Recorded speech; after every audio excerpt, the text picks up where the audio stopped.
«¡Ese hombre está robando!», gritó la mujer elegante, señalando con su dedo enjollado hacia la esquina oscura del callejón. «¡Llamen a la policía!». Nadie imaginaba quién era realmente ese mendigo que cargaba 3 bebés entre sus brazos. Pero déjame contarte cómo empezó todo. Era una tarde dorada en el distrito financiero de Madrid. Las torres de cristal reflejaban el sol como espejos celestiales, mientras abajo, en las calles, dos mundos completamente opuestos se preparaban para chocar de la manera más inesperada. En la plaza central, frente al exclusivo Hotel Emperador, se celebraba una gala benéfica. Los invitados llegaban en limusinas negras, empresarios con trajes de 5.000 euros, políticos con sonrisas ensayadas, socialites con vestidos que costaban más que el salario anual de una familia trabajadora.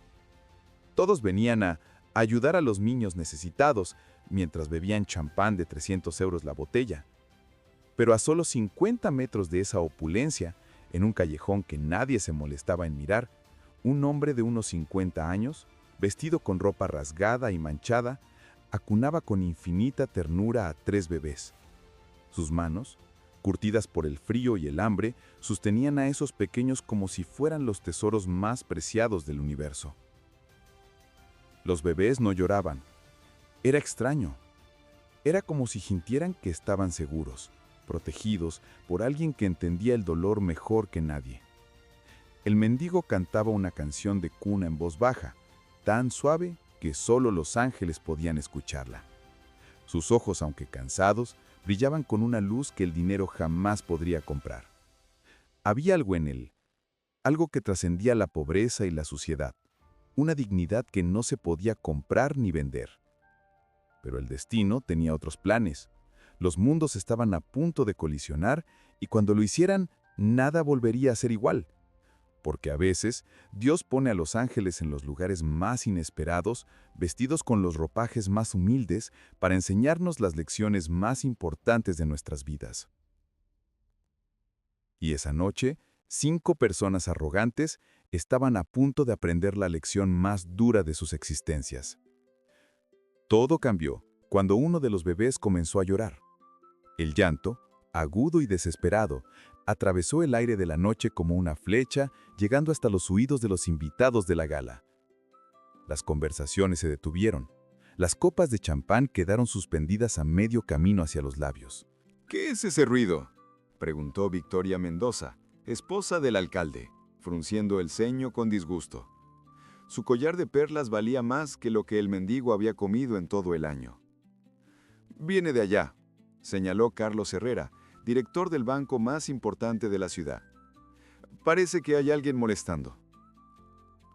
Un grupo de 5 personas se acercó al callejón, sus zapatos de cuero italiano resonando contra el pavimento como martillos del juicio. Cuando vieron al mendigo con los 3 bebés, sus rostros se transformaron en máscaras de repulsión y desprecio. «Dios mío», exclamó Victoria, llevándose la mano al pecho como si hubiera visto algo obsceno. «¿Qué hace este hombre con esos niños?». «Seguramente los está secuestrando», murmuró el gerente del hotel, un hombre obeso llamado Rodrigo Vega. «Estos vagabundos son capaces de cualquier cosa». El mendigo alzó la vista. Sus ojos, profundos como pozos de sabiduría antigua, los miraron sin miedo, sin resentimiento, solo con una tristeza infinita que parecía cargar el peso del mundo entero. «Por favor», dijo con voz ronca, pero firme, «estos niños necesitan ayuda. Sus madres...».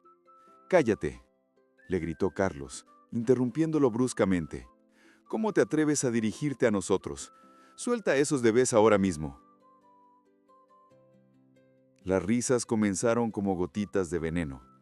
Primero una, luego otra, hasta convertirse en una sinfonía cruel de burla y desprecio. «Miren nada más», se mofó Victoria, «el salvador de niños. ¿Acaso piensa que somos estúpidos?». «Probablemente ni siquiera sabe cómo cambiar un pañal», añadió Rodrigo, provocando más carcajadas del grupo. El mendigo apretó suavemente a los bebés contra su pecho, protegiéndolos no solo del frío, sino de la crueldad que emanaba de esas personas como un gas tóxico. Sus labios se movían en silencio, como si estuviera rezando, pidiendo fuerza para soportar la humillación. Pero él no respondió a las burlas, no se defendió, solo siguió cantando esa canción de cuna, como si las palabras hirientes fueran simplemente viento que pasaba. Su calma, su dignidad inquebrantable, los enfureció aún más. Porque no hay nada que moleste más a la arrogancia que la humildad genuina. ¿Sabes qué?, dijo Carlos, acercándose peligrosamente al mendigo. Estoy harto de que gente como tú arruine nuestros eventos.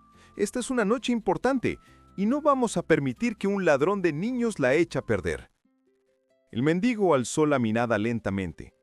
En sus ojos había algo que ninguno de ellos pudo interpretar, una mezcla de compasión y conocimiento que los inquietó sin que supieran por qué.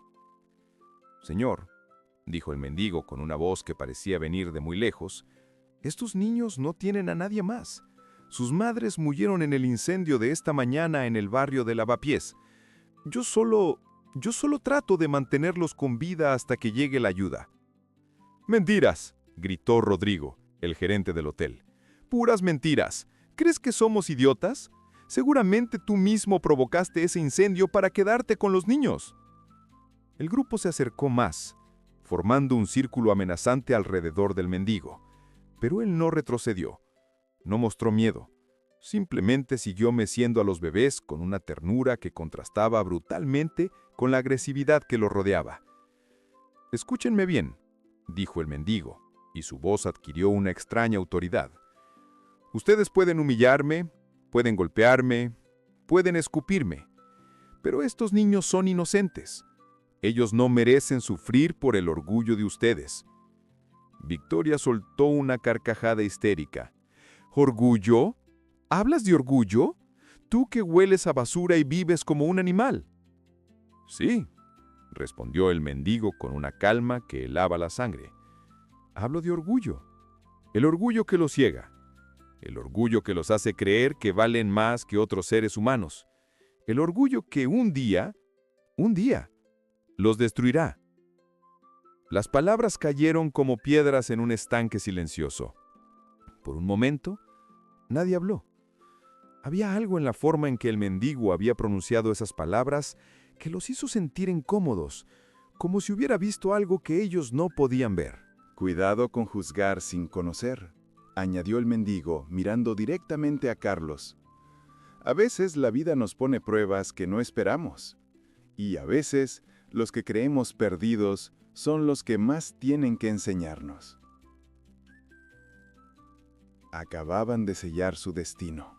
El orgullo, una vez más, los cegaba. «¿Sabes qué?», dijo Carlos, sacando su teléfono. «Ya me cansé de esto. Voy a llamar a la policía. Que ellos se encarguen de ti y de esos niños robados». El mendigo cerró los ojos por un momento, como si estuviera rezando. Cuando los abrió de nuevo, había en ellos una determinación que ninguno de ellos había visto jamás. «Está bien», susurró. «Llamen a quien quieran, pero antes déjenme mostrarles algo». Lo que ocurrió después, nadie lo olvidó jamás. El mendigo se puso de pie lentamente, con los 3 bebés aún en sus brazos. Caminó hacia la pared del callejón, donde había una pequeña abertura que llevaba a un sótano abandonado. Con cuidado infinito, depositó a los bebés en una manta que había extendido en el suelo, asegurándose de que estuvieran cómodos y abrigados. Luego, regresó hacia el grupo de personas adineradas que lo observaban con una mezcla de curiosidad y desprecio. «¿Ustedes quieren saber quién soy?», dijo el mendigo y su voz resonó de una manera extraña en el callejón. «¿Quieren saber por qué estoy aquí? ¿Por qué cuido a estos niños?». Se quitó la chaqueta rasgada que llevaba puesta. Debajo, su camisa estaba manchada y rota, pero en el bolsillo del pecho había algo que brillaba débilmente bajo la luz de la farola. Era una medalla. Una medalla militar. Carlos se acercó, entornando los ojos para ver mejor. Cuando leyó la inscripción, su rostro se transformó completamente. El color desapareció de sus mejillas como si hubiera visto un fantasma. «No, no puede ser», murmuró. «¿Qué dice?», preguntó Victoria, acercándose también. Carlos leyó en voz alta con voz temblorosa. Capitán Miguel Ángel Herrera, Cruz el Valor Militar, por salvar la vida de 47 niños en el orfanato de Sarajevo durante el bombardeo de 1995. El silencio que siguió fue tan profundo que se podía escuchar el latido del corazón de cada persona presente. El aire mismo parecía haberse espesado, cargado de una tensión que ninguno de ellos había experimentado jamás. «Herrera», susurró Carlos. «¿Herrera, dijiste?». El mendigo asintió lentamente, y en sus ojos apareció una mezcla de dolor y esperanza que partía el alma. «Soy Miguel Ángel Herrera. Y sí, Carlos, soy tu hermano». El mundo se detuvo. Carlos Herrera, el poderoso director del banco, el hombre que había humillado y despreciado al mendigo, se tambaleó como si hubiera recibido un golpe físico. Sus piernas flaquearon y tuvo que apoyarse contra la pared para no caer. «Miguel», susurró. «Miguel, ¿eres tú?». Las lágrimas comenzaron a brotar de los ojos del mendigo, pero no eran lágrimas de tristeza, eran lágrimas de alivio, de perdón, de un amor que había sobrevivido a años de dolor y abandono. «Sí, hermano», dijo Miguel. «Soy yo». Victoria, Rodrigo y los demás observaban la escena con la boca abierta, sin entender completamente lo que estaba ocurriendo, pero sintiendo que estaban presenciando algo sagrado, algo que cambiaría sus vidas para siempre. Pero aún no sabían toda la verdad. Y eso, lo cambió todo. Un momento. Si esta historia ya te tocó el corazón, deja tu like ahora mismo. Y si eras nuevo, suscríbete, porque lo que estás a punto de descubrir sobre este mendigo cambiará todo. Escribe en los comentarios: «Yo creo en la justicia divina». Así sabré que llegaste hasta aquí. Continuemos. Carlos no podía dejar de temblar. Sus manos, que habían firmado contratos millonarios sin pestañear, ahora temblaban como hojas en el viento. «Miguel», repitió, como si pronunciar ese nombre fuera la cosa más difícil del mundo. Pero tú estabas muerto. Nos dijeron que habías muerto en Bosnia. Hace 15 años que...». «No morí», interrumpió Miguel suavemente. «Pero parte de mí sí murió allí». Victoria se acercó lentamente. Su rostro había perdido toda la arrogancia anterior. Ahora solo había confusión y algo que parecía miedo. «¿Quién es este hombre, Carlos?», preguntó con voz quebrada. Carlos se pasó las manos por el rostro, como si tratara de despertar de una pesadilla. Es mi hermano mayor, Miguel Ángel Herrera. Era capitán del ejército. Lo enviaron a Bosnia como parte de las fuerzas de paz de la ONU. Hace 15 años recibimos un telegrama diciendo que había muerto en combate». Rodrigo, el gerente del hotel que había estado observando en silencio, se acercó con pasos vacilantes. Espera un momento», dijo, sacando su teléfono. «Miguel Ángel Herrera. Ese nombre me suena familiar». Comenzó a buscar en internet con dedos nerviosos. Después de unos segundos, su rostro se puso pálido como la cera. «Dios mío», susurró. «Aquí está. El héroe de Sarajevo. Miguel Ángel Herrera, capitán español que salvó a 47 niños de un orfanato durante el bombardeo de 1995. Se le dio por muerto después de que su convoy fuera atacado mientras evacuaba a los últimos civiles». Rodrigo alzó la vista hacia Miguel, sus ojos llenos de incredulidad. Pero aquí dice que después del ataque nunca encontraron tu cuerpo. Te dieron por muerto, pero pero nunca encontraron tu cuerpo. Miguel asintió lentamente, sus ojos perdidos en recuerdos que parecían pesar toneladas. Porque no morí. Quedé atrapado bajo los escombros durante 3 días. Cuando me rescataron tenía heridas graves en la cabeza. Perdí la memoria durante meses. Cuando finalmente recordé quién era, ya era demasiado tarde. Mi familia había seguido adelante. Mi país me había olvidado. Y yo ya no era el mismo hombre. Carlos se acercó un paso más, las lágrimas corriendo libremente por sus mejillas. Pero Miguel, ¿por qué no regresaste? ¿Por qué no nos buscaste? La sonrisa que apareció en el rostro de Miguel fue la cosa más triste que cualquiera de ellos había visto jamás. Lo intenté, hermano. Lo intenté muchas veces, pero el mundo había cambiado. Yo había cambiado.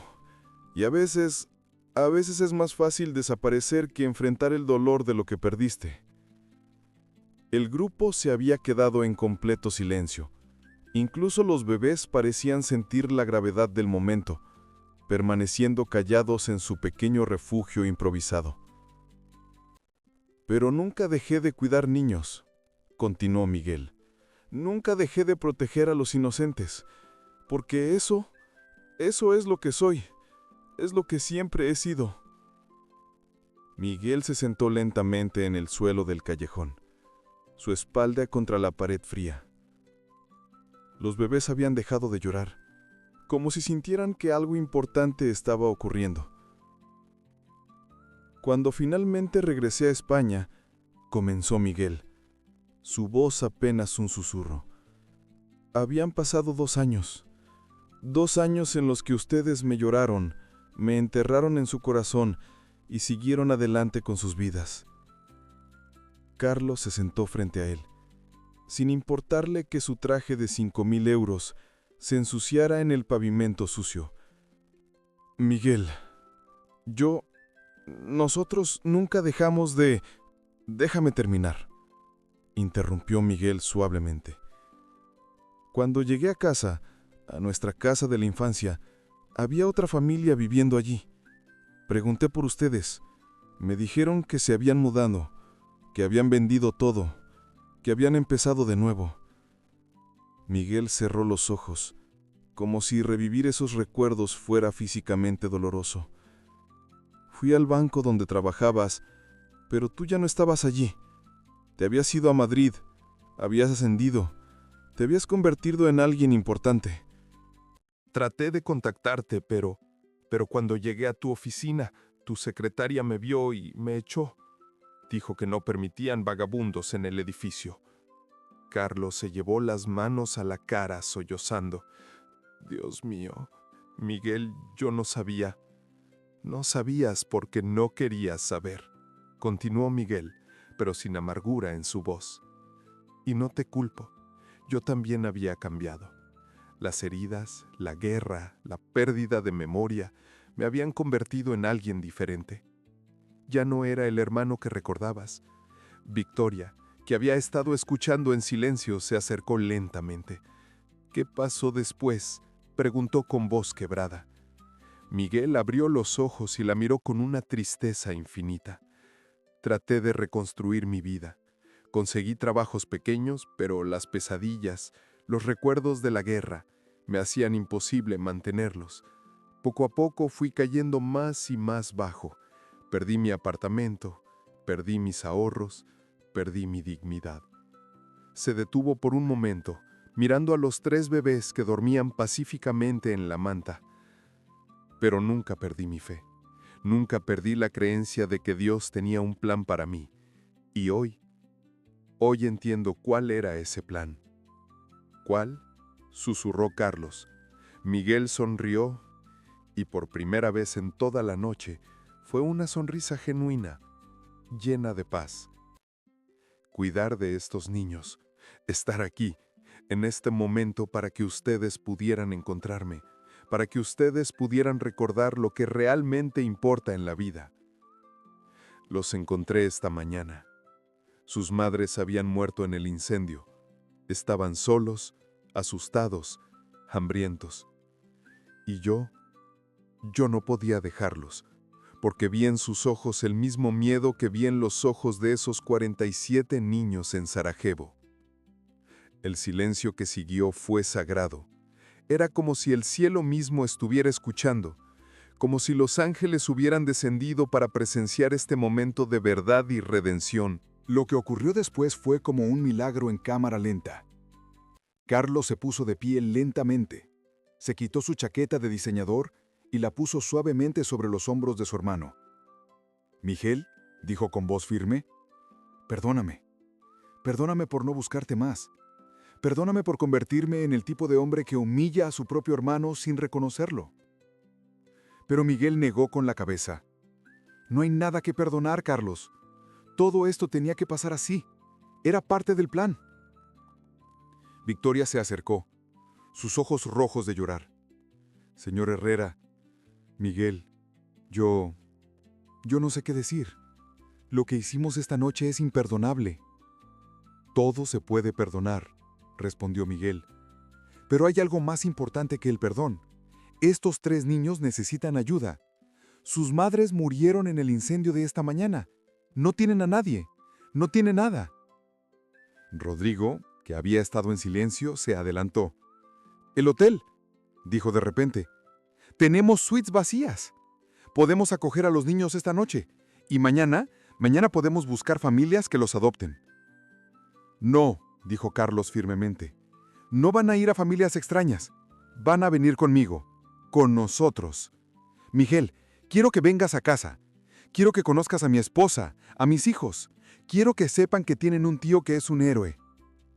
Miguel miró a su hermano con ojos llenos de lágrimas. «Carlos, yo no soy un héroe. Solo soy un hombre que trata de hacer lo correcto». Eso, dijo Carlos, abrazando a su hermano por primera vez en 15 años, es exactamente lo que hace a alguien un héroe. Victoria se acercó a los bebés, que habían despertado y la miraban con ojos grandes y curiosos. «Son hermosos», susurró.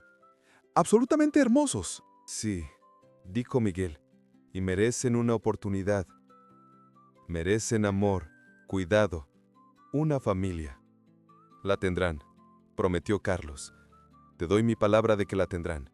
En ese momento, como si el universo mismo estuviera orquestando la escena, comenzó a llover suavemente, pero no era una lluvia fría y cruel. Era una lluvia tibia, gentil, como lágrimas de alegría del cielo. Los 5 adultos y los 3 bebés se refugiaron bajo el techo del hotel, pero ya no como extraños, ya no como enemigos, sino como una familia extraña y hermosa que el destino había unido de la manera más inesperada. La justicia había llegado, no con gritos ni venganza, sino con amor, perdón y redención. Porque a veces la justicia divina no viene para castigar, sino para sanar. No viene para destruir, sino para reconstruir lo que el orgullo y la ignorancia habían roto. Y esa noche, 5 corazones endurecidos se abrieron como flores después de la lluvia, recordando que todos somos hermanos bajo el mismo cielo. Todos hijos del mismo Dios amoroso.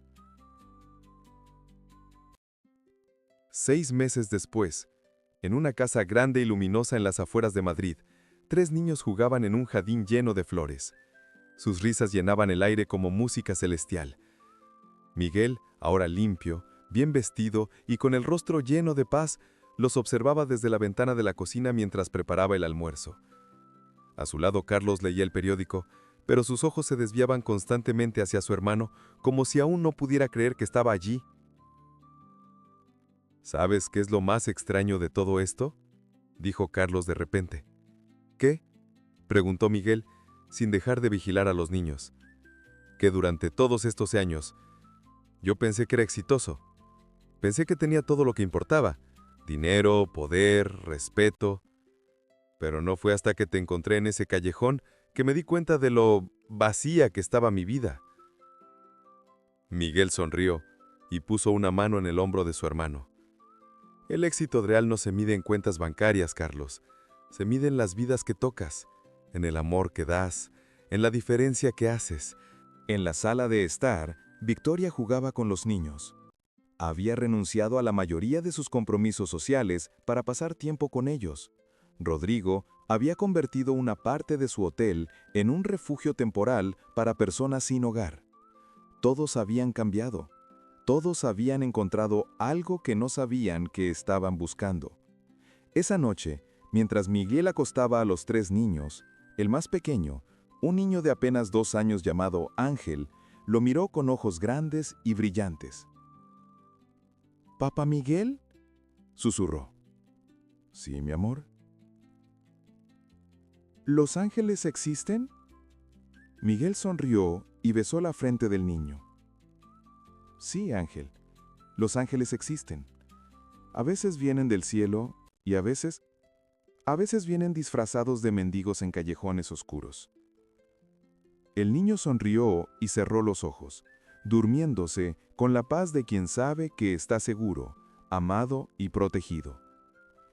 Miguel se quedó allí por un momento, observando a los 3 niños dormir. Pensó en todo lo que había pasado, en todos los años de dolor y soledad, en todas las noches frías en las calles, y se dio cuenta de que no cambiaría nada, porque todo, absolutamente todo, había sido necesario para llegar a este momento, para estar aquí, cuidando de estos niños, reunido con su familia, siendo exactamente quien Dios había planeado que fuera. Porque a veces el camino más largo es el que nos lleva exactamente donde necesitamos estar. Y a veces las bendiciones más grandes vienen envueltas en los paquetes más humildes. Porque el oro no siempre brilla y los milagros a veces visten harapos. Si llegaste hasta aquí, eres parte de esta comunidad que cree en la justicia y la bondad. Deja tu like, suscríbete y comenta. Que Dios bendiga a los humildes. Esas palabras me dirán que crees, como yo, que los grandes milagros comienzan con los más pequeños gestos. Porque en un mundo donde el poder y el dinero parecen ser lo único que importa, historias como la de Miguel nos recuerdan que la verdadera riqueza está en el amor, la compasión y la fe. No olvides compartir esta historia con alguien que necesite recordar que los milagros existen, que la justicia divina es real y que a veces los ángeles vienen disfrazados de mendigos. Hasta la próxima historia. Que Dios bendiga tu camino.